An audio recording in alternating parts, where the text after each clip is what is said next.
My name is Olga. Let's speak today about Russian food retail business, how to enter the Russian retail chain and how to work with Russian food distributors. And let's ask most popular, most common, most interesting questions to Pavel. This is the director of Russian food distribution company. And my first question, Pavel, is which rules European producer should respect and follow in order to gain success in the Russian market? It's nothing to do with respect. I think the main thing and the main goal here is what do you expect? So, and to understand how your expectations fit to the Russian market. If the company would start working with the X5 directly, of course they will receive a big client on the Russian market with huge amount of stores. But on the other hand, they would never X5 would never allow this product to be on the other shelves. For example, they won't allow to do the import for Lenta or for the other stores. Or if the European company, would decide to do the import through a distribution company or through other company, there won't be any space for the margin between the shelf of X5 and between the price the company sells. Pavel, food sector in Russia and in whole world is very competitive. But what is the most easy way to enter to the Russian market? So the easiest way to start working, of course, is to work through a distribution company, because a distribution is like your partner who will do all the business here and all the business processes on the Russian side. But nowadays, it also means big risks for Russian companies and Russian distributors. So it's harder to have such a partner who would invest into the product, who would invest into the product on the warehouse, who would invest into the marketing. Maybe for some European companies, it would be better to start the dialogue directly with the chain. Okay, Pavel. I will ask you later about work with retail chain, and first I want to ask you about something about distributors, because it's not only the most easy way, but also the most common way to enter foreign market. So, the very popular problem is that in the beginning of cooperation, Russian distributors name very big volumes, they give very good references.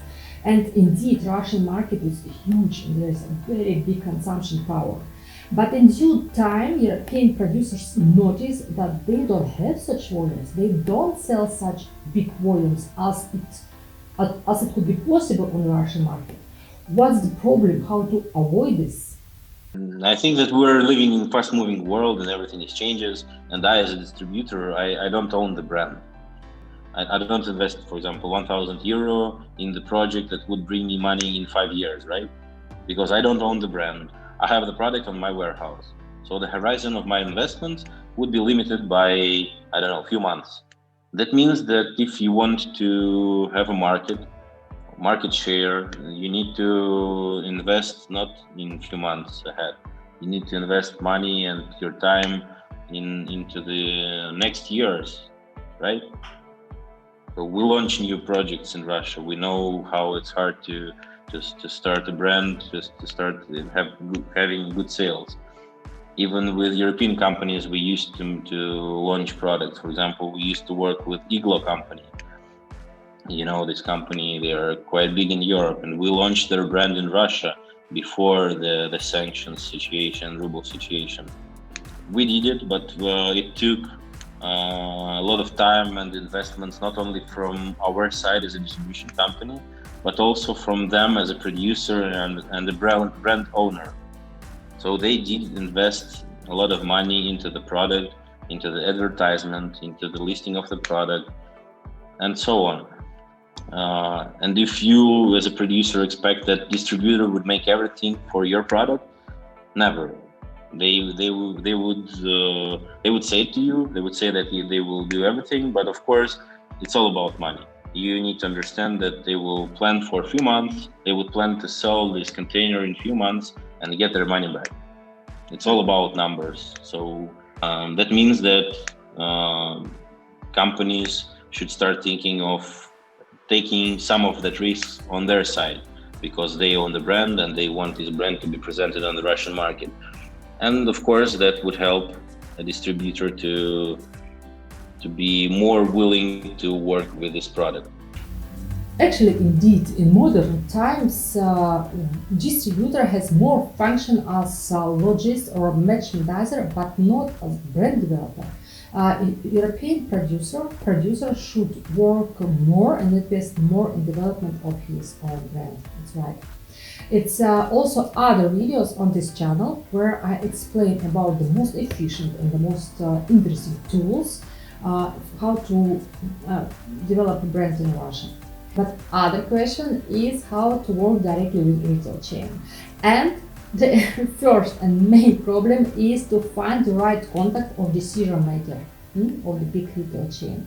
So could you advise what are the best possibilities to find Russian decision makers of retail chain? Well, the easiest way now is to go directly to their website. They have partners there, and you can write it there. That's it. That's the only tip. It's the best way right today. Yeah, of course. They understand that their management isn't capable to answer to all requests they have. That's why they developed that part on their website, and this is obligatory to answer all the requests that go through this part of website. It doesn't mean you will receive an answer in a week or two or even in a month. They can reply you for a few months, for example, but you'll get the reply, of course. Okay. And next question is about the commercial offer for the retail. Could you give some tips? What is best to write in the commercial offer in order to make it more readable and more interesting? You should understand that when you go to one chain or another. So you need to understand what margins are in the market, how market is built. Do you need to deliver to one store, or you would need to deliver to many stores or to many warehouses? All it matters when you make a proposal. Pavel, so European companies, they don't know so much about Russia, about retail chains and the product and assortment and so on. But how to understand if your product could be interesting for this retail chain? I can explain the process how it goes in our company. So when we receive a proposal from some partner, a producer of the product, then we go to the shelves of our clients and we look on other similar products, on competitors, on how they cost, and we make a small list to have a discussion with the producer. So we need to understand how we will explain why the chain needs your product. For example, if we speak about ice cream on the basic level, let's say on the basic level, we will speak about ice cream and we see that the chain X doesn't have strawberry ice cream. Yeah, then definitely we will go and say that, hey, hello guys, you don't have strawberry ice cream. You should take that because strawberry ice cream is a number 3 bestseller on the market. You have chocolate ice cream, you have vanilla ice cream. Definitely you need a strawberry to try. And that's the main strategy we need to use in any other categories. For example, you don't have Asian sauce, or your Asian sauce line is too thin for the format of your store. Or if we speak about discounters, then the proposal should be comfortable for discounters. You shouldn't go with niche, high premium product to the discounter chain, of course. Okay, so market research is absolutely necessary in any case. Thank you very much, Pavel, for your time. Yeah, we will keep in mind all your comments, all your information, and we will make also the cases, master classes, and publish it on YouTube, how to write a commercial offer and how to make marketing research for the retail chain. If there are more questions about food retail business and about business in Russia generally, contact us. So, and let's keep in touch.